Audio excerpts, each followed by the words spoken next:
now we have Chris, who's Deputy Commissioner, as you already know, at the Water Department, who will speak to some of those water quality impacts for city.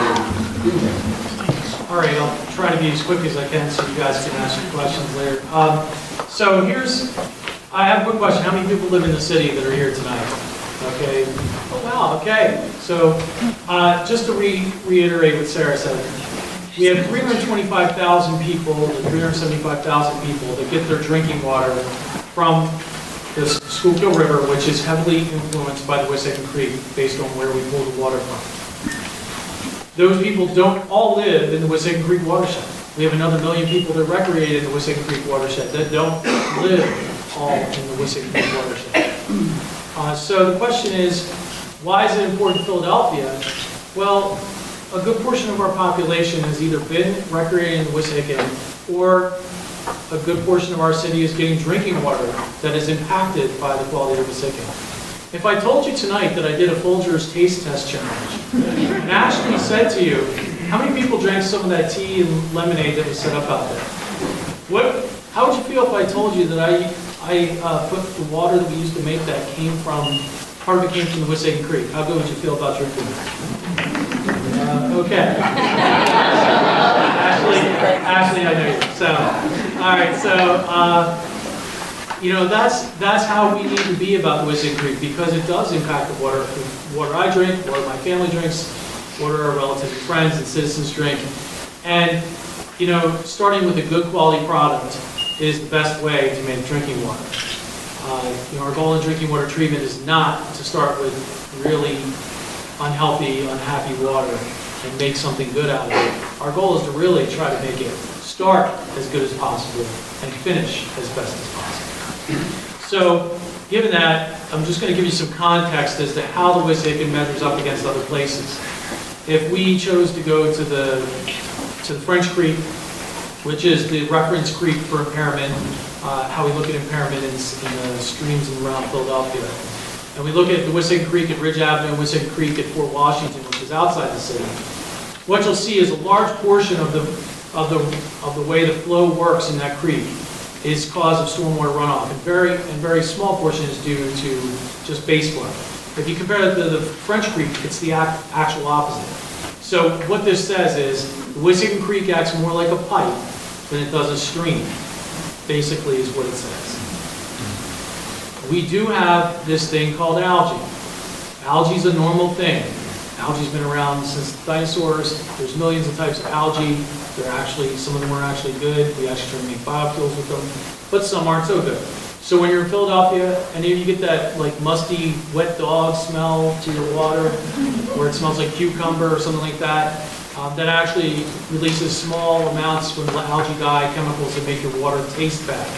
And we spend hundreds of thousands of dollars every year trying to remove those chemicals. Even though they're not harmful, it still smells nasty, right? And then why would you drink that tea or lemonade if it smelled like wet dog? So, another thing is, part of that algae is because we have sunlight, but we also have a lot of nutrients. This is orthophosphate concentrations.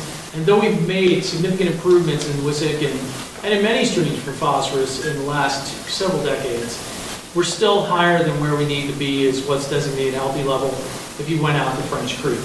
So at Fort Washington, the levels are multiple times over where we should be according to the reference streams.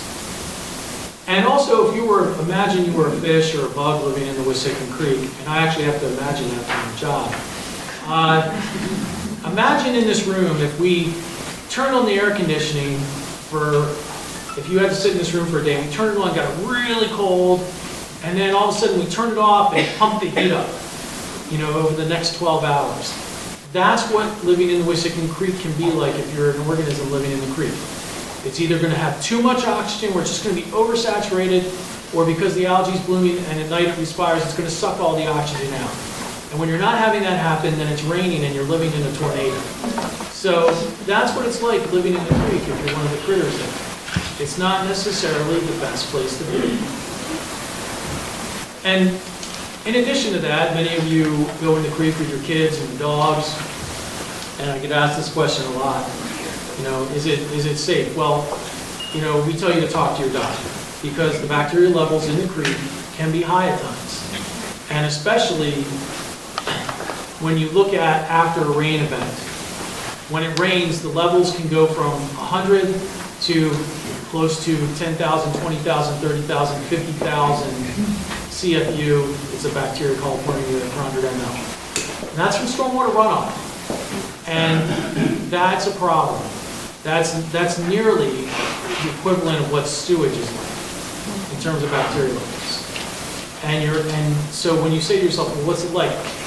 It takes 48 hours after a rainstorm, 2 days, for the bacteria levels to drop back down to what would be considered some normal level that isn't that high.